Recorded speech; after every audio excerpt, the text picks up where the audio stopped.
Welcome back to Vannamayil art and craft idea channel. இங்கே பாருங்கள், நான் வந்து மொட்டுகளோடு போட்டேன். இது பூத்தா எப்படி இருக்கும்ன்ற ஒரு வியூ தான் நான் வந்து இப்போ எடுத்துகிட்ருக்கேன். எவ்வளோ சூப்பராக இருக்குது பாருங்கள் அந்த பூக்கள். ஸோ இந்த வீட்டுக்கு வந்து இதுதான் ஃபஸ்ட் டைம் வந்து பூக்கள் பூத்துட்ருக்கு. ரொம்ப அழகாக இருக்குது பார்க்குறதுக்கு என்ட்ரன்ஸில். ஸோ இந்த ரோ ஃபுல்லாகவே வந்து பூக்களாக தான் இருக்குது.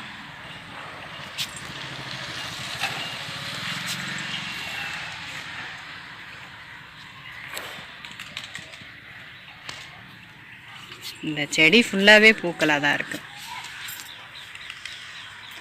உங்களுக்கு இந்த வீடியோ பிடிச்சிருந்ததுன்னா சப்ஸ்கிரைப் பண்ணுங்கள். Thank you so much. பை பாய்.